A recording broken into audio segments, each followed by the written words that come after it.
တူလေးရေအဲ့ဒီတစ်ပင်တွေကိုပြန်ဆိုင်ပေးပါဦး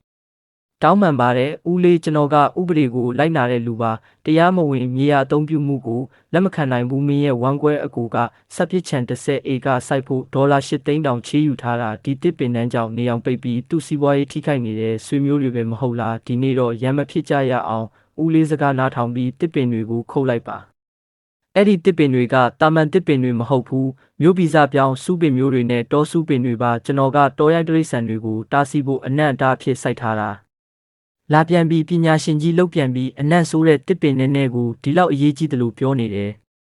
နောက်တောင်ဘက်မှာတောဝက်အုပ်တွေရှိနေတဲ့ဒီတစ်ပင်တန်းကသူတို့ကိုတားထားတဲ့အနံ့အတားပဲဒါကိုခုတ်လိုက်ရင်ခမားတို့ရဲ့ဖန်လုံအိမ်တွေတင်မကဘူးတရွာလုံးရဲ့တီးနှံစိုက်ခင်းတွေပါပျက်စီးသွားလိမ့်မယ်တောဝက်ဟုတ်လားဆယ်စုနှစ်ပေါင်းများစွာမတွေ့ဘူး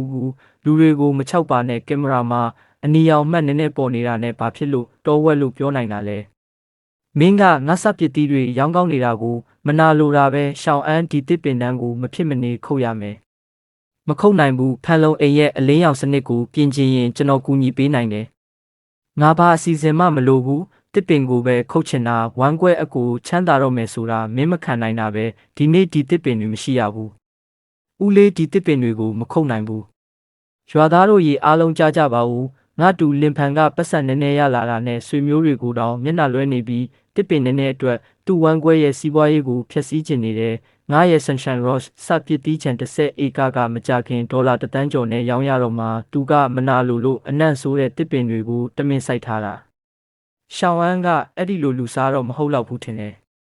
ဒါပေမဲ့သူကတောဝက်တွေတောင်ပေါ်ကဆင်းလာမယ်လို့ပြောနေတယ်ဒါကရွာကိုဘေးကျစေခြင်းတဲ့စကားမျိုးမဟုတ်ဘူးလားငါတို့ရွာမှာတောဝက်မတွေ့တာဆယ်စုနှစ်နဲ့ချီပြီးဒီကောင်လေးကအတိတ်ပဲမရှိတာတွေပြောနေတာအားလုံးရောက်နေကြပြီးဒီနေ့ကိစ္စကိုမင်းရှင်းပြရမယ်နောက်တောင်မှတောဝက်ရှိမရှိသိချင်ရင်ကင်မရာမှတ်တမ်းကိုစစ်ကြည့်ပါအနီရောင်မှတ်တွေအများကြီးပေါ်နေတာတွေ့ရလိမ့်မယ်မယုံကြနဲ့အနီရောင်ပေါ်တာနဲ့တောဝက်လို့ဘယ်သူပြောနိုင်လို့လဲလမ်းဘေးကွေးတွေကြောင့်တွေလည်းဖြစ်နိုင်တာပဲလင်ဖန်ရီငါဒီရွာမှာ250ကျော်နေခဲ့တာတောဝက်တကောင်တောင်မတွေ့ဘူးလူတွေကိုမချောက်ပါနဲ့ဟုတ်တယ်တစ်ပင်နဲ့ပဲမဟုတ်လားကျွန်တော်ချောက်နေတာမဟုတ်ဘူးဒီအတားအဆီးပျောက်သွားရင်ရှောင်းကျန်းကိုရဲ့ဖန်လုံအိမ်ပျက်စီးမယ်ခမားတို့ရဲ့ပြောင်းခင်းတွေလည်းပျက်စီးမယ်နိမိတ်မဆိုးနဲ့မင်းကငါပတ်ဆံရတာကိုမခံနိုင်တာပဲတရွာလုံးဒီမှာရှိတဲ့လင်ဖန်ဒီနေ့တစ်ပင်ကိုခုတ်မှလားမခုတ်ဘူးလားမခုတ်ဘူးကောင်းပြီဒါဆိုငါလည်းမျက်နှာမထောက်တော့ဘူးဒီလင်ဖန်ကအခုဆိုတရွာလုံးကိုတောင်အလေးမထားတော့ဘူးနေဆက်မြင်းနာမှာစူးပင်နှန်းစိုက်ထားတယ်ငါစစ်ဆေးပြီးအဲ့ဒီနေရာကအခြေခံစိုက်ပျိုးမြေကာကွယ်ရေးမြင်းကိုကျော်နေတဲ့နိုင်ငံတော်ဥပဒေအရအဲ့ဒီမြေပေါ်မှာတစ်ပင်စိုက်ခွင့်မရှိဘူးမခုတ်ရင်ငါတို့အားလုံးပူးပေါင်းပြီးမြို့နယ်ကိုတိုင်မယ်ဒါကလွန်နေပြီမဟုတ်ဘူးလားမလွန်ဘူးဒါကတရွာလုံးအတွက်တရားမျှတမှုရှာပေးတာကောင်းပြီငါလည်းလက်မှတ်ထိုးမယ်အဖေဒီတခါတော့အာနာပိုင်တွေကိုယ်တိုင်ဝင်ပါလာပြီးသူဘလောက်ကောင်းမှနိုင်အောင်မလဲကြည့်ကြတာပေါ့တထေးလင်တိုင်းတာချက်ထွက်လာပါပြီဒီစူးပင်နှန်းကအခြေခံစိုက်ပျိုးမြေကာကွယ်ရေးမြင်းတွေကို30စင်တီမီတာကျော်ဝင်နေပါတယ်ကြားလာတာဥပဒေချိုးဖောက်တာပဲဒီကာကွယ်ရေးမြင်းကကျော်လွန်လို့မရတဲ့စီမင်းပဲ3ရက်အတွင်းဒီတစ်ပင်တွေကိုဖယ်ရှားရမယ်ကြည်စမ်းဘလောက်မှနာကြီးလဲအစကတည်းကနားထောင်ခဲ့ရင်ဒီလိုဖြစ်မှာမဟုတ်ဘူးရှောင်းအန်းဦးလေးကဆွေမျိုးဆက်ဆံရေးမပျက်စီးစေနဲ့လို့ပြောခဲ့တယ်မင်းနားမထောင်ဘူးအခုအာနာပိုင်တွေရောက်လာပြီးရှက်เสียမကောင်းဘူးလားအရာရှိဝန်ဘောပင်တစ်ချောင်းငါပေးပါကာကွယ်ရေးမြင်းကိုကြော်နေပြီဆိုတော့ဥပဒေချိုးဖောက်တာပဲခုတ်ရမယ်ကျွန်တော်လိုက်နာမယ်ဘာဒီလောက်မြန်သဘောတူလိုက်တာလားကျွန်တော်အခုချက်ချင်းခုတ်ပေးနိုင်တယ်ဒါပေမဲ့အခြေအနေတစ်ခုတော့ရှိတယ်ဘာအခြေအနေလဲဈေးစစ်တာမဟုတ်ဘူးတာဝန်ယူမှုအကြောင်းပြောတာဒါဘာစာရွက်လဲဒီတစ်ပင်ကိုခုတ်ဖို့တိုင်ကြားပြီးတောင်းဆိုခဲ့တဲ့ရှောင်းကျန်းကိုရှောင်းကျန်းနဲ့လက်မှတ်ထိုးထားတဲ့ရွာသားအလုံးဒီစာရွက်မှာလက်မှတ်ထိုးရမယ်ဘာကိုအတည်ပြုရမှာလဲဒီတစ်ပင်နဲ့ဖယ်ရှားပြီးတဲ့နေ့ကစပြီးအနံ့အတားစီမရှိတော့တဲ့အတွက်ဖြစ်ပေါ်လာမဲ့ဆုံးရှုံးမှုနဲ့အကျိုးဆက်အလုံးကိုကိုယ်တိုင်တာဝန်ယူကြောင်းအတည်ပြုရမှာပဲအနံ့အတားစီမရှိတော့တဲ့အတွက်နောက်မှာတောင်ပေါ်ကတောရိုင်းတိရစ္ဆာန်တွေဆင်းလာပြီးပဲဆိုင်ခင်းတွေတီးနှံဆိုင်ခင်းတွေကိုဖျက်ဆီးခဲ့ရင်ရှောင်းကျန်းကုမ္ပဏီသားစုရှောင်းကျန်းဝူရှောင်းချန်အန်းနဲ့လက်မှတ်ထိုးထားတဲ့ရွာသားအားလုံးကအပြည့်အဝတာဝန်ယူရမယ်အဲ့ဒီကိစ္စတွေကကျွန်တော်လင်ဖန်နဲ့လုံးဝမသက်ဆိုင်ဘူးရှောင်းအန်းဒီလောက်လှုပ်เสียမလိုပါဘူးကွာခမတို့ကတောဝက်ရှိတယ်ဆိုတာမယုံဘူးမဟုတ်လားဒါဆိုဒီစာရွက်မှာလက်မှတ်ထိုးတာဘာမှမနစ်နာဘူးလေ မင်းဘသူကိုခြောက်နေတာလဲခြောက်တာမဟုတ်ဘူးဖြစ်လာနိုင်တဲ့အကျိုးဆက်ကိုကြိုရှင်းပြနေတာကောင်းပြီငါလက်မှတ်ထိုးမယ်တောဝက်နည်းနည်းနဲ့ငါတို့ကိုမခြောက်နဲ့မှတ်ထားကြပါဒီဆုံးဖြတ်ချက်ကိုခမားတို့ကိုယ်တိုင်ရွေးချယ်ခဲ့တာမကြောက်ကြနဲ့ရွာသားတို့သူကကိုယ့်အတွက်ထွက်ပေါက်ချန်နေတာပါငါတို့ရွာမှာလူအများကြီးရှိတာပဲတောဝက်နည်းနည်းကိုဘာလို့ကြောက်ရမှာလဲတောဝက်2ကောင်3ကောင်တကယ်ဆင်းလာရင်တော့ရွာသားတွေဝိုင်းဖမ်းပြီးစပွဲပေါ်တင်လိုက်ရုံပဲကောင်းပြီငါလည်းလက်မှတ်ထိုးမယ်ဘာပဲဖြစ်ဖြစ်ငါတို့ရွာမှာတောဝက်မရှိဘူးရှောင်းအန်းကတစ်ပင်နည်းနည်းကိုအရန်ရေးလှုပ်လွန်းတာတကယ်ကိုအကြီးတန်းနဲ့မြင်ကွင်းပဲအခုတော့တရွာလုံးရဲ့ဆန္ဒကိုကောင်းကောင်းမြင်လိုက်ပြီမဟုတ်လား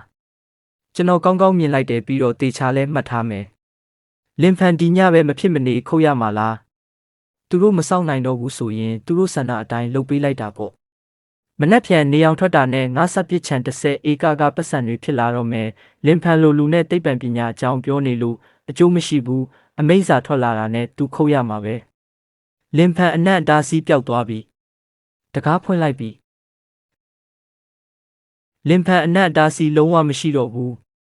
တကားလဲပွင့်သွားပြီဟာငါချမ်းသာခြင်းကိုတားထားတဲ့အဲ့ဒီတစ်ပင်ကနောက်ဆုံးတော့ပျောက်သွားပြီအခုငါ Sunshine Roses စပစ်တီးတွေအရန်ချိုပြီးအရန်ဈေးကောင်းတော့မယ်ရှွန်စီဒီနှစ်တော့ပတ်စံအများကြီးရဖို့ပဲစောင့်နေတော့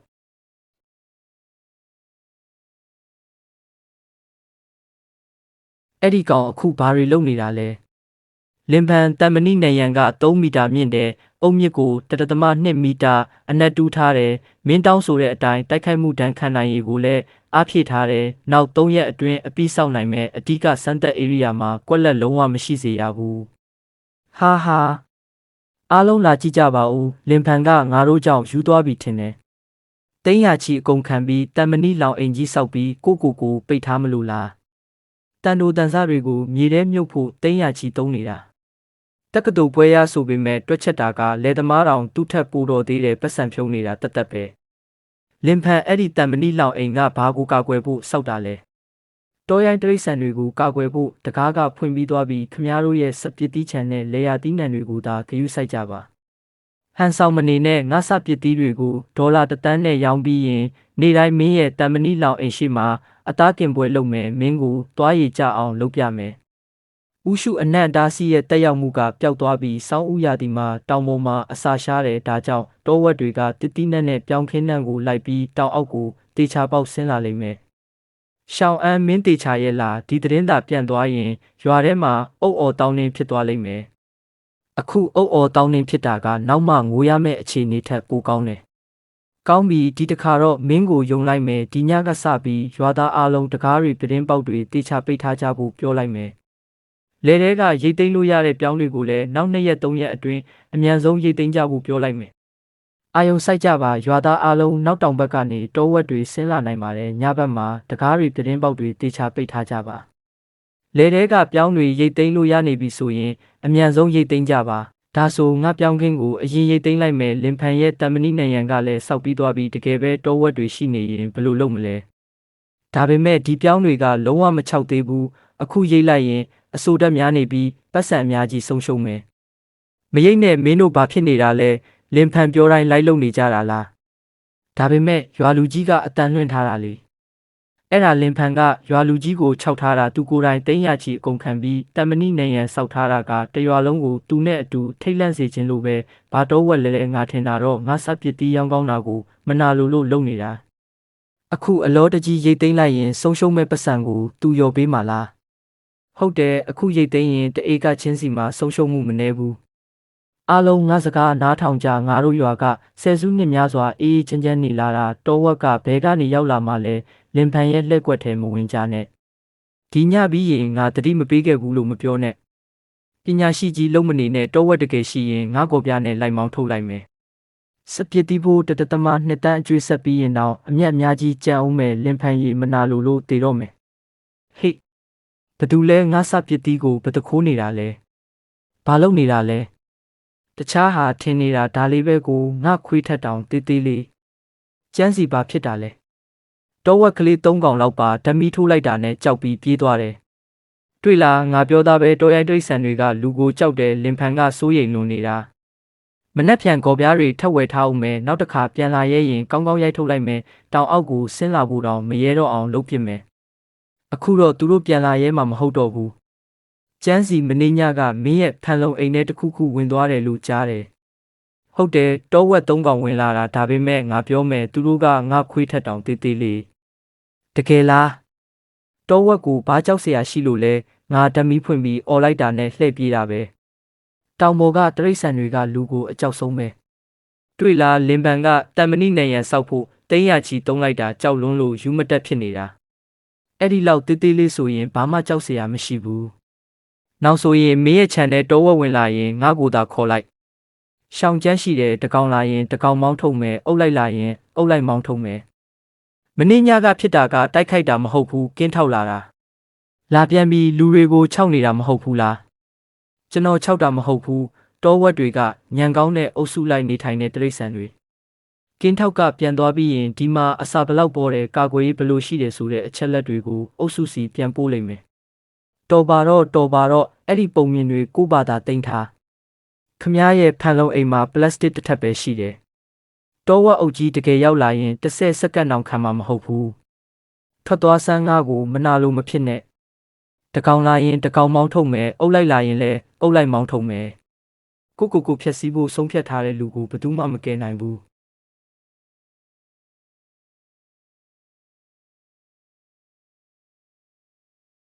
အချိုဓာတ်ကလည်းကောင်းတယ်အသီးပုံစံကလည်းလှတယ်ဦးရှောင်ရီဒီရှိုင်းမတ်ကစပ်ပစ်သီး30မူလုံးကိုကျွန်တော်ယူမယ်အားလုံးကိုယူမယ်ဦးလီတကယ်ပြောတာလားစုပေါင်းတန်ဖိုး1.2တန်းဒီနေ့စီယံငွေ3သိန်းပေးမယ်မနက်ဖြန်မနက်6နာရီမှာအေးခန်းကုန်တင်ကားတွေလာပြီးပစ္စည်းတင်မယ်စိတ်မပူပါနဲ့ဦးလီစပ်ပစ်သီးတွေကနွယ်ပင်ပေါ်မှာပဲရှိသေးတယ်ဘာမှမဖြစ်ဘူးဒါပေမဲ့တခုတော့ကြိုပြောထားမယ်မနက်ဖြန်မနက်အထိပစ္စည်းမအပ်နိုင်ရင်စီယံငွေပြန်အမ်းရမယ်ပြီးတော့ရော်ကြီးအဖြစ်နောက်ထပ်3သိန်းပေးရမယ်ကောင်းကင်ကြီးပြိုကျရင်တော့ငါးစပစ်သီးတွေထွက်ပြေးသွားမှာမဟုတ်ဘူးလင်ဖန်မြင်လား1.2တန်းငါမကြခင်တန်းကျွယ်တထေးဖြစ်တော့မယ်စာချုပ်ထဲမှာရော်ကြီးချက်ပါသလားမင်းနဲ့မဆိုင်ဘူးဒီညငါချမ်းသာသွားတာကိုသာထိုင်ကြည့်နေဒီညတော့အရန်နှစ်ချိုက်မအိတ်နဲ့နိမိတ်မစိုးနဲ့မနှက်ဖြန်အေးခန်းကားရောက်လာရင်မင်းဘလောက်မျက်နှာကြီးနိုင်အောင်မလဲကြည့်မယ်လင်ကြီးအရေးအတွက်တွေရုတ်တရက်တက်လာတယ်ရှေ့ဆုံးကအကောင်ရဲ့အပူရင်းမြစ်ကတာမန်တောဝက်ထက်3ဆကြီးတယ်တောဝက်ဖရင်သူတို့ရွာဘက်ကိုဥတီလာနေပြီဒါတိုက်ခိုက်မှုအစ်စ်ပဲ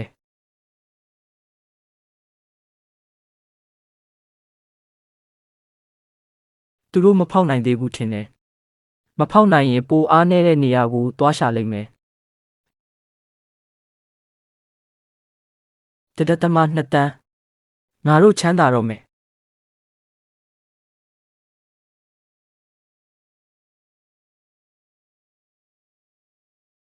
ဒီအချိန်ကြီးအပြင်မှာဘသူရှိနေတာလဲကျန်းစီတစ်ခုခုတော့မဟုတ်သေးဘူးထင်တယ်ဘာမှမဟုတ်ဘူးမနေ့ညကတောဝက်ကလေးတွေပြန်လာတာပဲဖြစ်မှာဒီတစ်ခါတော့တေအောင်ရိုက်ပြစ်မယ်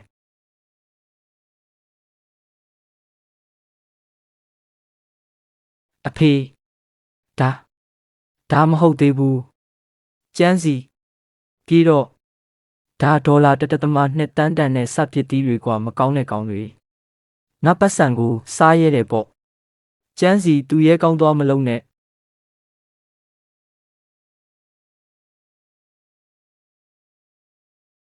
ငါစပစ်သီးတွေငါရဲ့1.2တန်းကျန်းစီအဲ့ဒီဘက်မသွားနဲ့ဒါတွေကမင်းညကအကောင်လေးတွေမဟုတ်ဘူးလား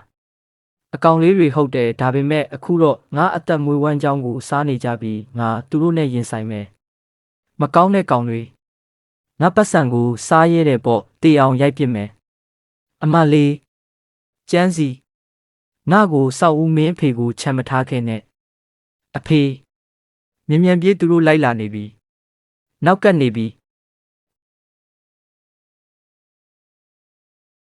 တစ်ပင်ပေါ်မြန်တက်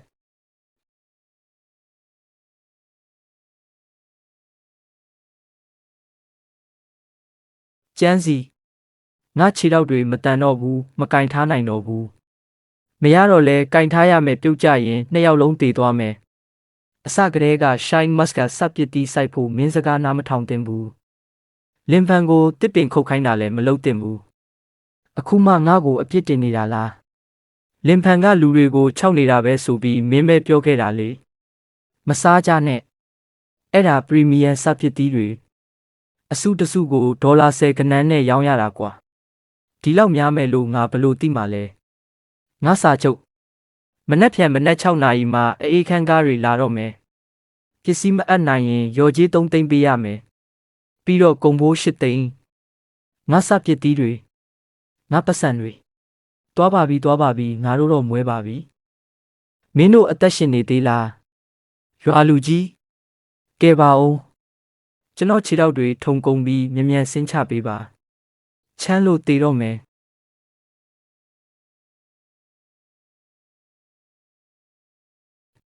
ပြီးသွားပြီအားလုံးကုန်သွားပြီအကျွေး8သိန်းကျန်းစီငါတို့အဲ့ဒီပတ်စံကိုဘလို့ပြန်ဆက်ကြမလဲမင်းသားလင်ဖန်ကလူတွေကိုခြောက်နေတာလို့မပြောခဲ့ရင်မနေ့ညကလေးကငါပြောင်းတွေရိတ်သိမ်းလိုက်မှာဒီလောက်တောဝက်တွေအများကြီးရှိမယ်လို့ဘယ်သူထင်မှာလဲစာချုပ်ဦးလီကမနက်6နာရီမှာကုန်လာယူတော့မယ်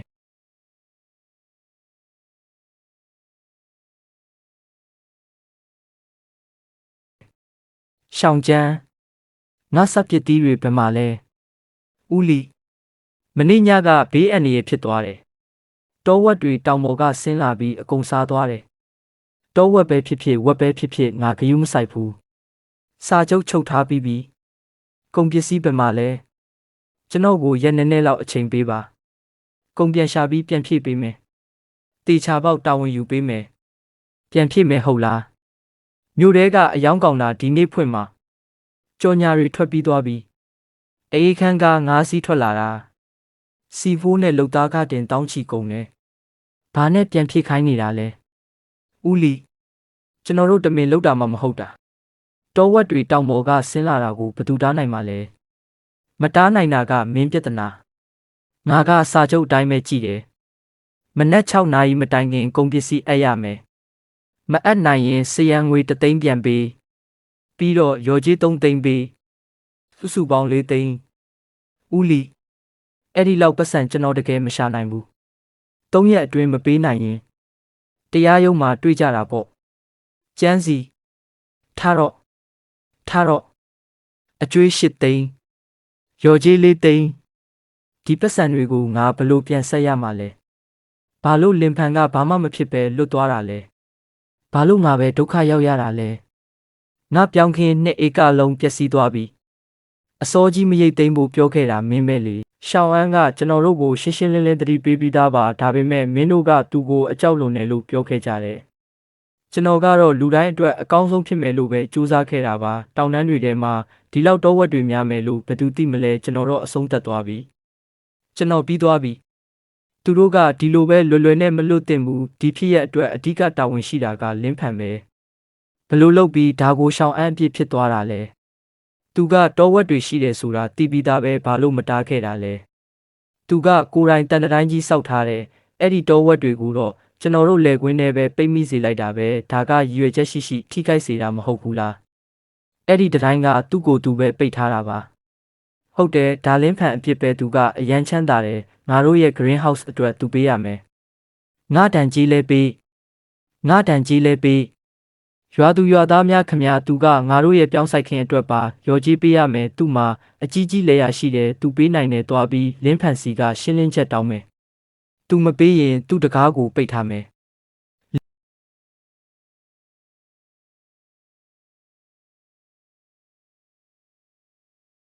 လင်းဖန်သူတို့ပြန်လာပြီးတကားဖွင့်မှာပြဿနာကိုဖြေရှင်းရမယ့်အချိန်ပဲလင်းဖန်ထွက်လာစမ်းပါမင်းမှာတန်တိုင်းဆောက်ဖို့ငွေရှိတယ်ဒါပေမဲ့ငါတို့လယ်သီးနှံတွေကိုရော်ကြေးပေးဖို့ငွေမရှိဘူးလားငါ greenhouse ပျက်စီးသွားပြီးဒဏ်ကြေးအပါဝင်စုစုပေါင်း1.2 တန်းရှိတယ်ဒီနေ့ပဲရဲ့ကိုလက်မှတ်ထိုးငါပြောင်းလဲပြတ်သွားပြီးမင်းလေယာကတော့ဘာမှမဖြစ်ဘူးငါတို့ကိုမလစ်လူရှုလို့မရဘူးတောဝက်တွေရှိတာတိလျက်နဲ့မင်းကပုံနေခဲ့တယ်ဒီကိစ္စကိုမင်းရှင်းပြရမယ်သူတို့လူများလုံးနဲ့ရဲခေါ်မလားမလိုဘူးသူတို့ပြောစရာရှိတာကိုအရင်ဆုံးပြောပြီးအောင်ပြောခွင့်ပေးလိုက်ပါဦး ဒီနေ့ရော်ကြီးမပေးရင်ငါတို့ဒီနေရာကနေမပြန်ဘူးလင်းဖန်ကရွာထဲမှာအချမ်းသာဆုံးပဲသူမပေးရင်ဘသူပေးမှာလဲဟုတ်တယ်သူပေးရမယ်အိမ်ထဲမှာပုံပြီးတက်တာရယူနေလို့မရဘူးပြောပြီးကြပြီလားဒီနေ့ငါ့ကိုပတ်စံမပေးရင်ငါဒီမှာပဲတည်ပြမယ်တည်ချင်ရင်တခြားနေရာသွားတည်စမ်းဆွေမျိုးကိုဒီလိုပြောရသလားသူ့ဘဝပြတ်သွားတာမင်းကြောင့်ပဲသူ့ကိုဒုက္ခရောက်အောင်လုပ်ခဲ့တာငါမဟုတ်ဘူးမင်းမဟုတ်ရင်ဘသူလဲတောဝက်တွေရှိတာတိလျက်နဲ့ကာကွယ်ရေးစီးကိုဖယ်ခိုင်းပြီးတန်တိုင်းဆောက်ခဲ့တာမင်းပဲ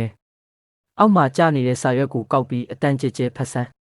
ကန်ထရိုက်စာချုပ်ဆိုတာဘာလဲတိလားဒီစာရွက်ဘာလို့ရှိနေသေးတာလဲဘာလို့မရှိရမှာလဲမင်းကိုယ်တိုင်လက်မှတ်ထိုးထားတာပဲအဲ့တုန်းကတောဝက်အကြောင်းနဲ့ငါတို့ကိုခြောက်ပြီးလက်မှတ်ထိုးခိုင်းတာမရဘူးလက်မှတ်ရောလက်ပွေရရောပါတယ်မမှန်ဘူးလို့ပြောလိုက်ရုံနဲ့ပြတ်မသွားဘူးဟုတ်တယ်အဲ့နေ့ကငါတို့လက်မှတ်ထိုးခဲ့တာတော့မှန်တယ်ဒါပေမဲ့တကယ်ကြီးတောဝက်တွေဆင်းလာမယ်လို့ဘယ်သူထင်မှာလဲဒါကြောင့်ပဲမင်းတို့ကိုလက်မှတ်ထိုးခိုင်းခဲ့တာအကျိုးဆက်ကိုအရင်ကတည်းကပြောထားပြီးသားငါဂယုမစိုက်ဘူးလက်မှတ်ထိုးထားရင်တော့မင်းလက်စားပြီးထိုးခိုင်းတာမင်းကချမ်းသာတယ်မင်းပဲပေးရမယ်ဆွေမျိုးအကြောင်းပြောချင်ရင်အချက်လက်နဲ့ပြောမယ်ဂုံတိတ်ခါအကြောင်းပြောချင်ရင်ဥပဒေနဲ့ပြောမယ်စာချုပ်မှာလက်မှတ်ထိုးထားပြီးသားဖြစ်တာတော့အခုမှမတမာတဲ့နည်းနဲ့ထွက်ပြေးခြင်းသေးတယ်လက်မှတ်တိုင်းလက်ပွေရတိုင်းကိုဓာတ်ပုံရိုက်ပြီးမှတ်တမ်းတင်ထားပြီးသားမူရင်းစာရွက်တွေကိုလည်းတစ်တာထဲမှာတင်ထားတယ်လိုအပ်ရင်မြို့နယ်ရုံးနဲ့တရားရုံးကိုတင်ပြမယ်စာရွက်စာတမ်းတွေနဲ့ငါ့ကိုမချောက်နဲ့ရွာသားတို့ရေသူ့ကိုမကြောက်ကြနဲ့ငါတို့လူများတယ်တယောက်တည်းကိုဘာလို့ကြောက်ရမှာလဲမင်းတို့လူများနေလို့အမှန်တရားကပြောင်းမသွားဘူးငါ့ကိုတစ်ပင်ခုတ်တယ်ဆိုပြီးတိုင်ခဲ့တာဘသူလဲတောဝက်ဆိုတာအပိုသားရမဲ့အစားအစာလို့ပြောခဲ့တာဘသူလဲရှောင်းအန်းကအလွန်အကျွံပြောနေတယ်လို့ပြောခဲ့တာဘသူလဲပြောင်းကိုအခုရိတ်လိုက်ရင်ဈေးမကောင်းဘူးလို့ပြောခဲ့တာဘသူလဲအငင်းမပွားနဲ့တော့စာချုပ်ကိုငါဖတ်ပြမယ်ရှောင်းကျန်းကွန်နဲ့လက်မှတ်ထိုးထားသောရွာသားများ၏တောင်းဆိုချက်အရယနေ့တွင်နေဆက်အနှံ့ကာကွယ်ရေးစီကိုဖျက်သိမ်းသည်ထိုစီကိုဖျက်သိမ်းပြီးနောက်တောရိုင်းတရိษံများတောင်ပေါ်မှဆင်းလာကလေယာများ greenhouse များကိုဖျက်ဆီးပြီးလူနှင့်ပစ္စည်းထိခိုက်ဆုံးရှုံးမှုများဖြစ်ပေါ်ပါကထိုဆုံးရှုံးမှုအလုံးကိုတောင်းဆိုသူရှောင်းကျန်းကွန်နှင့်လက်မှတ်ထိုးထားသောရွာသားများကတာဝန်ယူရမည်လင်းဖန်နှင့်လုံးဝမသက်ဆိုင်ပါတောဝက်တွေအကြောင်းငါတတိပေးခဲ့တယ်မင်းတို့ကငါမနာလို့ပြောတာလို့ထင်ခဲ့ကြတယ်စောစောရိတ်သိမ်းဖို့ပြောတော့မင်းတို့ကငါခြောက်နေတာလို့ပြောခဲ့တယ်အခုဆုံးရှုံးမှုတွေဖြစ်လာတော့ငါ့ကိုပေးခိုင်းနေတယ်အဲ့တုန်းကတကယ်ဖြစ်မယ်လို့ဘသူထင်မှလဲမင်းအကုန်သိပြီးသားပဲဘာလို့မတားခဲ့တာလဲငါမတားခဲ့ဘူးလားစောင့်ကြည့်ကင်မရာမှတ်တမ်းတွေပြခဲ့တယ်သတိပေးခဲ့တယ်ကာကွယ်ရေးစီးဆောက်ခဲ့တယ်တစ်ပင်တွေကိုဖျက်ဖို့အတင်းပြောခဲ့တာဘသူလဲရှောင်းကျန်းကွာမင်းကိုယ်တိုင်ပဲလက်မှတ်ထိုးလိုက်ဆိုပြီးပြောခဲ့တာတောဝက်နှစ်ကောင်ရရင်တရွာလုံးစားတောက်ပွဲလုပ်လို့ရတယ်လို့မင်းပဲပြောခဲ့တာအခုမှလင်းဖန်ကိုရော်ကြီးပေးခိုင်းနေတယ်ရှက်စိတ်တောင်မရှိတော့ဘူးလားရွာလူကြီးအဲ့လိုတော့မပြောပါနဲ့ကျွန်တော်လဲအားလုံးအတွက်စဉ်းစားခဲ့တာပါမင်းကမင်းသားရဲ့ greenhouse အလင်းရောင်ရဖို့ပဲစဉ်းစားခဲ့တာတရွာလုံးကိုအကြောင်းပြပြီးမဖုံးကွယ်နဲ့မင်းသားငါတို့ကိုပြောင်းမေ့ခိုင်းမှုဆိုရင်ဒီနှစ်စားဖို့အစားအစာတွေရှိနေအောင်မှာမင်းတို့သားအဖနှစ်ယောက်ကရှောင်းအန်းကိုတစ်ပင်ခုတ်ဖို့အတင်းမလုပ်ခဲ့ရင်တောဝက်တွေဆင်းလာမှာလားမင်းတို့စပစ်ချံပြတ်သွားတာကိုငါတို့ကိုအပြစ်မပုံချနဲ့လင်းဖန်ရဲ့စကားကိုမယုံကြနဲ့ငါတို့အားလုံးတားကောင်တွေပဲတားကောင်ဟုတ်လားဒီကိစ္စကိုစခဲ့တာမင်းပဲအားလုံးတရွာတဲသားတွေပါအယမ်းမလွန်ကြပါနဲ့ဒီကိစ္စကငါတို့မိသားစုတစ်ခုတည်းရဲ့အပြစ်မဟုတ်ဘူးဒါကတဘာဝဘေးအန္တရာယ်ပဲတဘာဝဘေးအန္တရာယ်ရှောင်းဖန်ဆောက်ထားတဲ့အကာအရန်ကကောင်းကောင်းခံနေခဲ့တာမင်းတို့သားအဖကအတင်းဖြူချခိုင်းခဲ့ကြတာငါပြောင်းခင်းပျက်စီးတာကိုမပြောတော့ဘူးမင်းတို့ကငါတို့ကိုရော်ကြီးပေးရမယ်ပေးကျွန်တော်ဘာနဲ့ပေးရမှာလဲကျွန်တော်မိသားစုတောင်ပျက်စီးလူနီးပါးဖြစ်နေပြီပတ်စံမပေးနိုင်ရင်မင်းအိမ်ကတန်မိုးရှိတဲ့ပစ္စည်းတွေကိုယူပြီးရော်ကြီးပေးရမယ်လူတိုင်းရဲ့ဆုံးရှုံးမှုကိုဒီတိုင်းထားလို့မရဘူးရွာလူကြီးဒီလိုမလုပ်ပါနဲ့အဲ့ဓာတွေကကျွန်တော်မိသားစုပစ္စည်းတွေပါတရွာလုံးကိုလက်မှတ်ထိုးခိုင်းတော့ကအဲ့ဓာဟာလူတိုင်းရဲ့တစ်နှစ်လုံးစာတီးနှံအထွက်ကိုထိခိုက်စေမယ်ဆိုတာစဉ်းစားဘူးလား မယူနဲ့အဲ့ဒါကျွန်တော်အနားယူဘဝအတွက်စုထားတာကျွန်တော်တို့စာဝတ်နေရေးအတွက်တီးနှံတွေကိုလည်းမင်းရဲ့အနားယူဘဝအတွက်ပြောင်းထားတာပဲမဟုတ်လားတောဝက်တွေကိုတောင်ပေါ်ကနေဆင်းလာအောင်လုပ်ခဲ့တာသူပဲသူ့နားမသွားကြနဲ့လင်ဖန်မင်းကိုအသက်ရှင်ခွင့်မပေးရင်ငါလည်းမင်းကိုလွယ်လွယ်နဲ့လွတ်မှာမဟုတ်ဘူးချန်စီတော်တော့မနှက်ဖြန်ကြရွာလူကြီးစီတွားတောင်းပန်ကြမယ်ခဏတော့ငြိမ်နေလိုက်ရအောင်ပုံနေမယ်ဟုတ်လားငါမှာဒေါ်လာ8 သိန်းချေးငွေရှိတယ်ဒဏ်ကြေး4 သိန်းပေးရအောင်မယ်ရွာသားတွေကိုလည်းရော်ကြေးပေးရအောင်မယ်ငါဘယ်သွားပုံးရမှာလဲဒါပေမဲ့လင်ဖန်ကိုထပ်မထိနဲ့တော့အခုသူ့လက်ထဲမှာတက်သေးရှိနေပြီပတ်စံရှိတယ်တန်နယံကြီးလည်းရှိတယ်တန်နယံဟုတ်လားသူကအဲ့ဒီစုပ်ပြတ်တဲ့ခြံကိုအားကိုးနေတာပဲမဟုတ်လားခြံမှာတခုခုဖြစ်သွားရင်သူဒီလောက်မှမတက်နိုင်တော့ဘူးခြံစီမစင်မချင်မလုံးနဲ့ငါတို့အခြေအနေကအရန်ဆိုးနေပြီဟုတ်လားငါကနောက်ဆုတ်เสียလမ်းမရှိတော့ဘူးဘာကိုကြောက်ရအောင်မလဲဘာလို့မင်းကဘာမှမဆုံးရှုံးရတာလဲဘာလို့လူတိုင်းကငါ့ကိုပဲအပြစ်တင်နေတာလဲလင်ဖန်မင်းရဲ့အားနည်းချက်ကိုငါတေချာပေါက်ရှာတွေ့မယ်အပြင်မှာခုနကအတန်ကြားလိုက်တာလားညဘက်စောင့်ကြည့်ရေးစနစ်ကိုအမြင့်ဆုံးအဆင့်သတ်မှတ်လိုက်တယောက်စိတ်ထိန်မရတော့ဘူးအမေအပြင်မှာဘာဖြစ်နေတာလဲအတန်မထွက်နဲ့ဘာပဲဖြစ်ဖြစ်အတန်မထွက်နဲ့ဒီလိုသာဆက်သွားရင်ရွာထဲမှာတီးနှံတစ်စေးတောင်ကြမ်းတော့မှာမဟုတ်ဘူးညဘက်လည်းအိတ်မရဘူးနေ့ဘက်ဆိုလဲတွေအကုန်ပျက်စီးနေပြီဒီလိုနဲ့ဘလို့အသက်ရှင်ရတော့မှာလဲရှောင်းအန်းဦးလေးသိပါတယ်အရင်တုန်းကလူတိုင်းမသိနားမလည်ခဲ့ကြဘူးဒါပေမဲ့ဒီလိုသာဆက်သွားရင်ရွာကတကယ်ပျက်စီးသွားလိမ့်မယ်ဒါမင်းတို့ကိုယ်တိုင်ရွေးချယ်ခဲ့တဲ့လမ်းပဲငါဘာမှမတတ်နိုင်ဘူးရှောင်းအန်းလူတိုင်းကိုကယ်ပါဦးကျွန်တော်ကလေးမင်းညကကြောက်လွန်းလို့တမိတ်တောင်မအိပ်ရဘူးကျွန်တော်တောင်းပန်ပါတယ်ဦးလေးဒါပေမဲ့ရွာထဲမှာတက်ကြီးရွယ်ဦးတွေနဲ့ကလေးတွေအများကြီးရှိတယ်သူတို့မခံနိုင်တော့ဘူး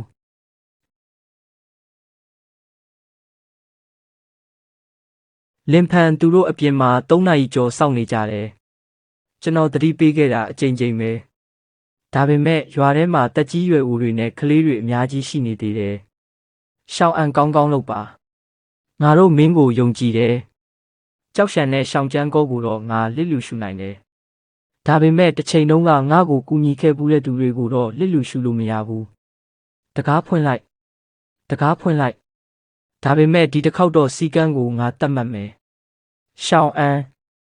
ဒီရှုပ်ထွေးမှုကိုငါဖြေရှင်းပေးစေချင်တာလားကောင်းပြီ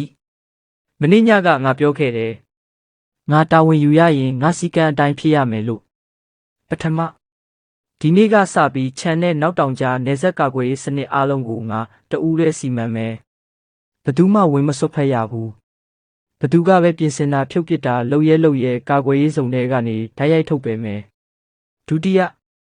ရွာထဲကအလုပ်လုပ်နိုင်တဲ့လူငယ်အားလုံးငါအမိန့်ကိုလိုက်နာရမယ်ကင်းလှည့်မယ်အချက်ပေးခေါင်းလောင်းတီးမယ်တစ်ပင်ဆိုင်မယ်ညောင်းတူးမယ်ဘသူမှပြင်းရလို့မရဘူးကျွန်တော်လိုက်နာပါမယ်ဒီညကင်းလဲတဲ့အဖွဲတဲ့ကျွန်တော်ပါမယ်ကျွန်တော်လဲသွားမယ်တတိယရှောင်းကျန်းဝူကလူအများရှိမှကျွန်တော်ကိုတရားဝင်တောင်းပန်ရမယ်ပြီးတော့ဇီဝကာကွယ်ရေးတစ်တော်အားလုံးကိုပြန်ဆိုင်ဖို့ကုန်ကြစည်အပြည့်အဝတာဝန်ယူရမယ်ဘာငါ့ကိုပေးခိုင်းတာလားလင်ဖန်အိမ်မက်မက်နေတာပဲဘာလို့ငါတို့မိသားစုကပေးရမှာလဲတစ်ပင်တွေကိုမင်းကိုယ်တိုင်ခုတ်ခဲ့တာလေငါခုတ်ခဲ့တာမှန်တယ်ဒါပေမဲ့မင်းကငါ့ကိုဓာပေးခဲ့တာအနီရောင်လက်ပွေကိုလည်းမင်းကိုယ်တိုင်နှိပ်ခဲ့တာပဲရှောင်းကျန်းကိုမင်းသာမရှိခဲ့ရင်ငါတို့ဒီလိုဒုက္ခရောက်နေမှာမဟုတ်ဘူးမင်းမပေးရင်ဘသူကပေးမှာလဲမင်းကလူကြီးတွေကိုမျက်နှာသာပေးရမယ်ဆိုတာအမြဲပြောနေတဲ့သူမဟုတ်လားရှောင်းကျန်းကောဒီနေ့တရွာလုံးဒီမှာရှိနေတယ်မင်းရှင်းပြရမယ်ငါ့ကိုပေးခိုင်းတာလားငါမှပတ်စံပဲကရှိမှလဲငါပြောင်းခင်းတွေပျက်စီးသွားပြီအရေးပေါ်ရိတ်သိမ်းဖို့ကိုလည်းမင်းတို့ကတားခဲ့တာမင်းဒီနေ့ပတ်စံမပေးဘဲထွက်သွားလို့မရဘူးငါတို့ကိုမအနိုင်ကျင့်နဲ့ငါတို့ဖန်လုံအိမ်တွေလည်းပျက်စီးသွားတာပဲဒါမင်းဘာသာမင်းရှာထားတဲ့ဒုက္ခပဲငါတို့ကမင်းနဲ့မင်းအဖေလှည့်စားတာကိုခံခဲ့ရတာ ရှောင်းကျန်းကောဒီနေ့မင်းသဘောမတူရင်မင်းအိမ်မှာကျန်တဲ့ပစ္စည်းမှန်သမျှကိုယူပြီးအကျွေးဆက်ခိုင်းမယ်မင်းတို့ပုံကန်နေတာပဲဒါပုံကန်တာမဟုတ်ဘူးဒါမင်းဘာသာမင်းလုပ်ထားတာအခုမင်းပဲတာဝန်ယူဖြည့်ရှင်းရှောင်းအန်းဦးလေးမခဲ့ပါတယ်ငါပေးပါမယ်ကြဲကြဲပြောမကြားရဘူးလင်းဖန်းငါမင်းကိုတစ်ပင်ခုတ်ခိုင်းတာမလုပ်သင့်ဘူးလူတိုင်းကိုရိတ်သိမ်းခွင့်မပေးတာလည်းမလုပ်သင့်ဘူးအကာအကွယ်တစ်တော်ပြန်ဆိုင်ဖို့ကုန်ကြစည်ကိုငါပေးပါမယ်ဒီလိုမှပေါ့ဒီနေ့ကစပြီးလူတိုင်းငါစကားနားထောင်ရမယ်မမောင်ခင်အိမ်တိုင်းတန်စလုံးကြေးခေါင်းလောင်းနဲ့ဓမီတွေပြင်ဆင်ထားပါဒီညငါတို့ပထမဆုံးညကိုကြော်ဖြတ်နိုင်ဖို့ပဲလိုတယ်ဒီညသူတို့ထက်လာအောင်မယ်အရှိတောင်အနောက်မြောက်လေးနေရာကနေငါအမိတ်နဲ့တပြိုင်နက်လှုပ်ရှားမယ်နာယူဝက်တစ်ခါလုပ်မယ်နားလေလားနားလေပါတယ်လိုက်မလိုက်နဲ့အတန်ပဲကြဲကြဲထွက်အောင်တီးရှောင်းအန်ဒီနီးကတကယ်အလုပ်ဖြစ်မှာလားတောဝက်တွေကတန်တရားကြီးတဲ့တိရစ္ဆာန်တွေရုတ်တရက်ကျေလောင်တဲ့အတန်တွေကိုကြောက်တယ်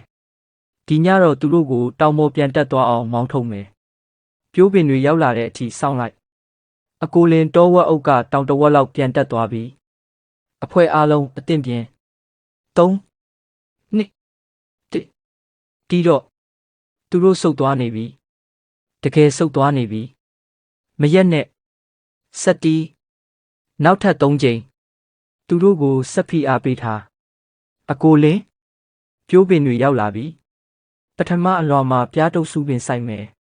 ဒုတိယအလွာမှာတောငရုတ်ကောင်းပင်စိုက်မယ်အလယ်မှာရေမြောင်းခြံထားမယ်အပြင်ဘက်ပတ်လည်မှာသတိပေးတိုင်တွေစိုက်မယ်ဘယ်အပိုင်းကိုဘသူတာဝန်ယူမလဲစရင်အတိုင်းလုပ်ကြငါအရှိဘက်အဖွဲ့ကိုတာဝန်ယူမယ်မိမတွေလည်းလုံနိုင်တယ်ကျမတို့ကရေလောင်းတာနဲ့မျောစာကြွေတာတာဝန်ယူမယ်ကောင်းတယ်လင်းဒီအတိုင်းဆို3ရက်အတွင်းအပြီးစောင့်နိုင်တော့မယ်ဒီတစ်ခါအရင်ထက်ပိုထူပြီးပိုတိတ်သေးရမယ်ဘသူမှထပ်ဖြိုဖျက်ဖို့အခွင့်အရေးမရစေရဘူးငါဘာလို့ဒီအလုပ်တွေလုပ်ရမှာလဲမလုပ်ချင်ရင်လည်းမရဘူးဒီဒုက္ခအလုံးကမိမိသားစုကြောင့်ဖြစ်တာမင်းမလုပ်ရင်ဘသူလုပ်မှာလဲပြိုးပင်ဖို့တဲယူပို့ဆောင်ရေးဖို့လုပ်အားခစက်ကရိယာဖို့တောဝက်နှင်စေးဖို့စုစုပေါင်း2 သိန်း2 သိန်းဟုတ်လားမင်းငါ့ကိုတပြားတိုက်နေတာပဲမင်းတို့ကငါတို့ကိုအကာအကွယ်စီးရိုးဖြုတ်ခိုင်းခဲ့တာအခုပေးဆက်ရမယ့်အချိန်ရောက်ပြီ2 သိန်းလင်ဖန်ဒါပြားတိုက်တာပဲပြိုးပင်ဖို့တဲယူစရိတ်လုပ်အားခစက်ကရိယာဖို့တောဝက်နှင်စေးဖို့စရင်အားလုံးကိုအောက်မှာရေးထားတယ်ပစ္စည်းတိုင်းမှာပြေစာရှိတယ်ငါမှာပတ်စံမရှိဘူးပတ်စံမရှိဘူးဒါဆိုငါအသက်ကိုယူလိုက်တော့ငါဖန်လုံအိမ်လဲပြတ်သွားပြီချင်းငွေလဲဆက်နေရသေးတယ်အခုထိငါကိုပတ်စံထပ်တောင်းနေကြသေးတယ်မင်းဘလို့လူမျိုးလဲတရွာလုံးကိုရက်ပေါင်းများစွာအိမ်မရအောင်လုပ်ခဲ့တာမင်းပဲအခုတော့တာဝန်ကနေရှောင်ထွက်ချင်နေပြန်ပြီအရင်တုန်းကရှောင်းအန်ကိုတစ်ပင်ခုတ်ခိုင်းတုန်းကတော့ဒီလိုမပြောခဲ့ဘူးနော်မင်းတို့အားလုံးငါ့ကိုအနိုင်ကျင့်နေကြတာငါကမင်းတို့ရဲ့လူကြီးပါရှောင်းအန်ကသူ့ဦးလေးကိုတတ်ချင်နေတာပဲဒေါသထွက်နေလို့အကျိုးမရှိဘူးဒီပတ်စံကိုပေးမယ်လို့တရွာလုံးရှိမှမင်းကတိပေးခဲ့တယ်ရှောင်းကျန်းကောမင်းတကယ်ပဲအကျွေးမဆက်ပဲနေမလို့လားအဲ့ဒီတော့ဘာဖြစ်လဲလင်ဖန်ကချမ်းသာတယ်မဟုတ်လားသူ့ဘာသာသူပေးလိုက်လို့မရဘူးလားကောင်းပြီမင်းကတရွာလုံးရဲ့အသက်မွေးဝမ်းကြောင်းကိုဂရုမစိုက်ဘူးဆိုတော့ရွာစည်းကမ်းအတိုင်းလုပ်ရတော့မယ်မင်းကကာကွယ်ရေးစီးရိုးကိုဖျက်ဆီးခဲ့တယ်ပြီးတော့လူတိုင်းစီကိုဘေးဒုက္ခယူလာခဲ့တယ်စီးရိုးပြန်ဆောက်ဖို့ပတ်စံပေးမယ်လို့ဂတိပေးပြီးတော့ပြန်ဖြတ်ခဲ့တယ်ဒါလင်ဖန်တယောက်တည်းကိုတင်တဲ့အကျွေးမဟုတ်ဘူးတရွာလုံးကိုတင်တဲ့အကျွေးပဲရွာလူကြီးကျွန်တော်ကိုမချောက်ပါနဲ့ကျွန်တော်ဘာမှမခိုးဘူးဘာမှမလုပ်ဘူးမင်းမခိုးဘူးမလုပ်ဘူးဒါပေမဲ့ငါတို့ပြောင်းခင်းတွေပျက်စီးရတာမင်းကြောင့်ကာကွယ်ရေးစီးရိုးအစ်စ်မရှိရင်ငါတို့အိတ်တောင်မအိတ်ရဲဘူးဟုတ်တယ်ပတ်စံမပေးဘူးမဟုတ်လားဒါဆိုမင်းအိမ်ကရော်ကြီးအဖြစ်သုံးလို့ရတဲ့ပစ္စည်းမှန်သမျှထုတ်လာခဲ့လူတိုင်းကသူတို့ဆုံးရှုံးမှုအလိုက်ဝေယူမယ်မလုပ်ပါနဲ့ အဲ့ဒါငါအနားယူဘဝအတွက်စုထားတဲ့ပတ်စံပါ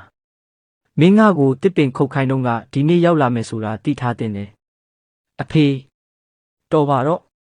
ဒီလိုသာဆက်လုပ်နေမယ်ဆိုရင်ဒီလိုသာဆက်သွားရင်တရွာလုံးကငါတို့ကိုရွာထဲကနေတကယ်မောင်းထုတ်လိုက်မယ်ရှောင်းချမ်းကိုဒီနေ့ပတ်စံပေးလိုက်ရင်ဒီကိစ္စကိုဒီမှာပဲအဆုံးသတ်မယ်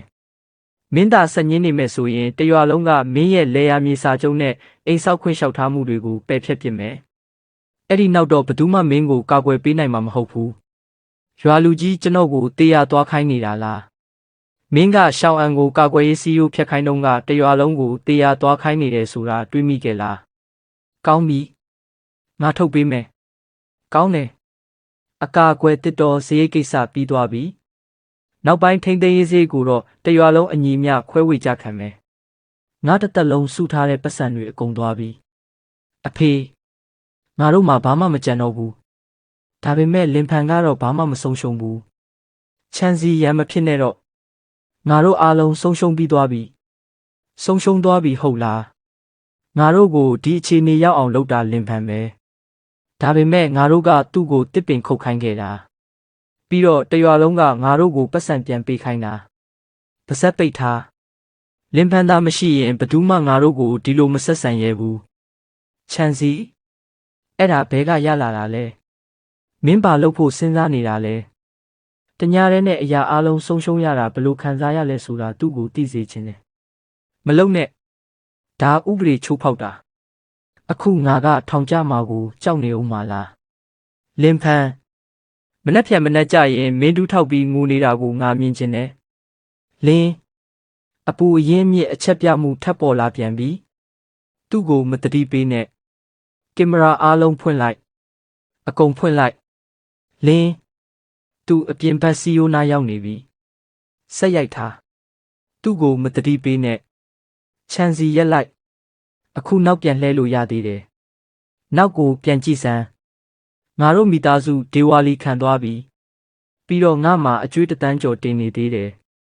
လင်ဖန်ကဘာကြောင့်စိတ်အေးလက်အေးနဲ့ချမ်းသာနိုင်ရမှာလဲဒီလိုလောက်တာထောင်ကျနိုင်တယ်ဒါဆိုဘယ်သူမှမသိအောင်လုပ်ယုံပဲလင်ဖန်မင်းကိုမင်းအရန်တော်တယ်လို့ထင်နေတာပေါ့မနှက်ဖြန်ကြရင်မင်းရဲ့ဖန်လုံးအိမ်ဘလို့ကြံမလဲကြည့်ကြသေးတာပေါ့မူမမှန်မှုတွေ့ရှိသည်လင်းစနစ်ကရေသွင်းစနစ်ကိုပိတ်လိုက်ပြီးအစိပ်ပါတဲ့ရေတွေဖန်လုံးအိမ်ထဲဝင်နေတယ်ကောင်းတယ်အားလုံးစီးထွက်သွားအောင်လှုပ်ထားလိုက်မိုးလင်းတာနဲ့အားလုံးပြီးသွားလိမ့်မယ်မဖြစ်နိုင်ဘူးဘာလို့ဘာမှမဖြစ်တာလဲချန်စီသွားကြစို့ငါအရန်ကြောက်လာပြီဘာသွားကြမလဲအခုထိသူဘာမှမဖြစ်သေးဘူးအကျိုးသက်ရောက်မှုမပေါ်သေးတာပဲရှိတယ်ရဲဘော်တို့အချိန်ကိုက်ရောက်လာကြတာပဲလင်ဖန်ကအာနာလွဲသုံးစားလုပ်နေတယ်သူ့ဦးလေးကိုတောင်ဖမ်းခိုင်းနေတယ်ဟုတ်တယ်ငါတို့ကဒီလမ်းကနေဖြတ်သွားရုံပါသူကဘာခွင့်ရေးနဲ့ငါတို့ကိုခြောက်လန့်နေတာလဲမနက်3 နာရီမှဖြတ်သွားတာဟုတ်လား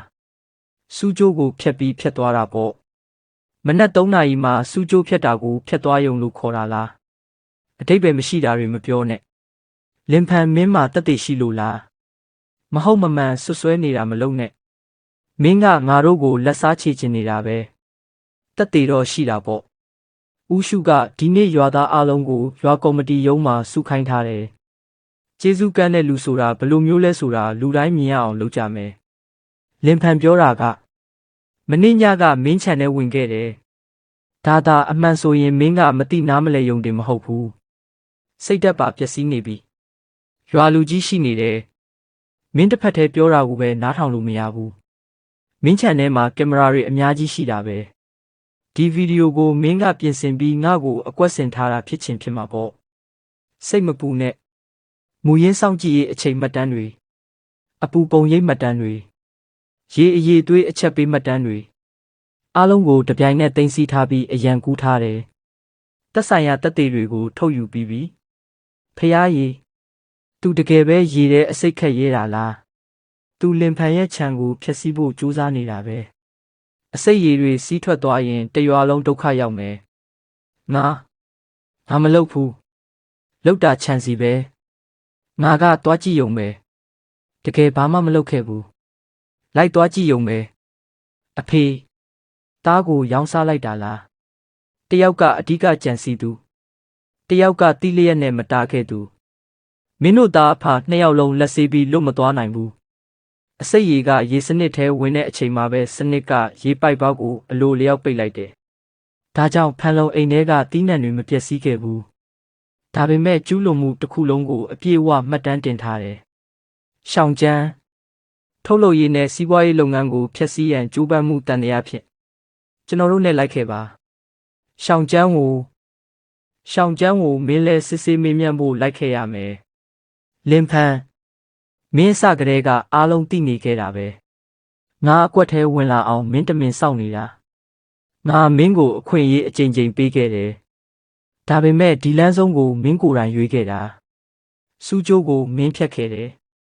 အစိတ်ကိုမင်းလောင်းခဲ့တယ်ငါခြံကိုဖျက်ဆီးခြင်းခဲ့တာလဲမင်းပဲဘယ်သူမှမင်းကိုအတင်းမခိုင်းခဲ့ဘူးရှောင်းချန်ကခဏတာစိတ်ရှုပ်ထွေးသွားတာပါငါကမင်းဦးလေးလေသူကလည်းမင်းရဲ့ဝမ်းကွဲညီကိုပဲမင်းချန်လည်းဘာမှမဖြစ်ဘူးမဟုတ်လားဒီတခါတော့သူ့ကိုလွှတ်ပေးလိုက်ပါရေအရေးသွေးစစ်ဆေးရေးစနစ်ကအလိုလျောက်မပိတ်မပေးခဲ့ရင်ဒီနေ့ပျက်စီးသွားမှာကငါချန်တစ်ခုလုံးပဲဒါကိုတော့ဘာမှမဖြစ်ဘူးလို့ပြောသေးတာလားဦးလေးမင်းကိုဒူးထောက်တောင်းပန်နေတယ်ငါတို့ကမိသားစုပဲလေမင်းတို့ငါ့ကိုကာကွယ်ရေးစီယိုဖြုတ်ခိုင်းတဲ့နေ့ကစပြီးမင်းတို့ကငါ့ကိုမိသားစုလို့မသတ်မှတ်တော့ဘူးရှောင်းချန်ကရေထဲအစိတ်လောင်းတဲ့အချိန်ကစပြီးဒီဆွေမျိုးတော်ဆက်မှုလေးကလုံးဝအဆုံးသတ်သွားပြီဒီလိုလူမျိုးကိုရွာထဲမှာဆက်ထားရင်တနေ့မှသူအစိတ်ခတ်မှာကငါချန်မဟုတ်တော့ဘူးငါတို့တောက်ရည်တွင်ဖြစ်သွားလိမ့်မယ်ဒီကိစ္စကိုတင်းတင်းကြပ်ကြပ်ကင်တွယ်ရမယ်ဘယ်သူမှတနာညာတာမပေးတော့ဘူးရှောင်းချန်ကျွန်တော်တို့နဲ့လိုက်ခဲ့ပါရှောင်းချန်ကိုမင်းဟာတရင်အချက်လက်ဖုံးကွယ်ထားမှုနဲ့ဖြစ်ရနေရကိုဝင်ရောက်ရမှာကူညီပံ့ပိုးမှုတန်တရားရှိနေတယ်ဒါကြောင့်မင်းကိုလည်းစုံစမ်းစစ်ဆေးရမယ်လင်ဖန်ငါမင်းကိုလွယ်လွယ်နဲ့လွတ်မှာမဟုတ်ဘူးမင်းမှာအခွင့်အရေးမကြံတော့ဘူးရှောင်းအန်ဦးလေးမားခဲ့ပါတယ်သူတို့ကိုပြောပေးပါငါတကယ်မလုပ်ခဲ့ဘူးလို့ဒါကိုရဲကစုံစမ်းစစ်ဆေးလိမ့်မယ်ငါဆုံးဖြတ်ရမယ့်ကိစ္စမဟုတ်ဘူးမင်းကဒီလောက်တောင်အသေးမှရက်ဆက်တာလားငါရက်ဆက်တာလားအများဆုံးငါကမကူညီပေးရုံပဲရှိတယ်မင်းတို့ကတော့ရက်ဆက်ကြမ်းကြုတ်တာငါရဲ့စူးစမ်းအားထုတ်မှုအားလုံးကိုဖျက်ဆီးဖို့လုပ်ခဲ့ကြတာခံတဲ့အဖြစ်ပဲဒီလိုအစိတ်ရှိတဲ့မွေးတစ်ကောင်ကိုဆက်ထားရင်တနေ့မဟုတ်တနေ့တရွာလုံးဒုက္ခရောက်လိမ့်မယ်အရင်တုန်းကဆွေမျိုးတွေကိုလေးစားရမယ်လို့ငါတို့ပြောခဲ့ကြတယ်ဒါပေမဲ့အခုတော့တည်သွားပြီလူဆိုးတွေကိုမျက်နှာသာပေးလေသူတို့ကပိုပြီးအတင်ရဲလေပဲရှောင်းအန်ဒီတခါမင်းတကယ်စွမ်းဆောင်နိုင်ခဲ့တယ်မဟုတ်ရင်သူတို့ငါတို့အပေါ်ဘာတွေလုပ်ခဲ့တယ်ဆိုတာရွာသားတွေသိမှာမဟုတ်ဘူးမကောင်းတဲ့သူတွေကိုဖယ်ရှားပြီးပြီဒါပေမဲ့အဲ့ဒါတခုတည်းနဲ့မလုံလောက်သေးဘူးတကယ်လုံခြုံရေးကငါတို့ရဲ့ကာကွယ်ရေးစနစ်ပေါ်မှာမူတည်တယ်နောက်လာမဲ့လအနေငယ်အတွင်းလူတိုင်းပြုပြင်ထိန်းသိမ်းရေးအစီအစဉ်အတိုင်းလိုက်နာရမယ်ရေလောင်းတာကင်းလဲတာပြန်ဆိုင်တာအဆင့်တစ်ဆင့်မှမပြတ်ရဘူးမင်းကခေါင်းဆောင်ပဲနောက်ပိုင်း3 လကြာပြီးနောက်လင်ဖန်ဒီ3 လအတွင်းတောဝက်တွေကကာကွယ်ရေးစီးရိုးအပြင်ဘက်မှာပဲလှုပ်ရှားနေပြီးရွာထဲကိုလုံးဝမဝင်တော့ဘူးတိတ်ပန်နီးကြနီးလန်းတွေကတကယ်အလုပ်ဖြစ်တာပဲနော်အရင်တုန်းကငါတို့ကလဲလုံးယုံပဲတီးခဲ့တာတစ်ပင်နဲ့နဲ့ကဒီလောက်ကြီးတဲ့ဘေးဒုက္ခကိုတားဆီးနိုင်မယ်လို့မထင်ခဲ့ဘူးတစ်ပင်တွေကြီးပဲမဟုတ်ဘူးအနက်သိပ်သီးစားမြေပြင်အနေထားနဲ့ကင်းလက်စနစ်တွေအားလုံးပေါင်းဆက်အလုပ်လုပ်နေတာဒီနှစ်ပြန်စိုက်ထားတဲ့ပြောင်းခင်းတွေလည်းအထွက်ကောင်းတယ်ဒီချင်းတောင်းယူလိုက်ပါနဲတယ်လို့မပြောနဲ့နော်အတော်ပဲတင်ထားလိုက်ပါအရင်တုန်းကကျွန်တော်တို့မိုက်မဲခဲ့တယ်ရှောင်းကျန်းကိုတားဖားနောက်လိုက်ပြီးအမှားလုပ်ခဲ့မိတယ်ဒါကိုကျွန်တော်တို့ရဲ့ကျေးဇူးတင်မှုအနေနဲ့လက်ခံပေးပါမစ္စတာလင်းအစစ်မြင့်စားတောက်ဆိုင်တွေနဲ့သူတေသနာမိဖက်အဖွဲ့တွေကအော်ဒါတွေပို့တိုးလာတယ်ဒီတတုတ်တီးနှံတွေကဝယ်လိုအားကိုမလုံလောက်တော့ဘူးအရေးသွေးကိုအရင်အာမခံကြမယ်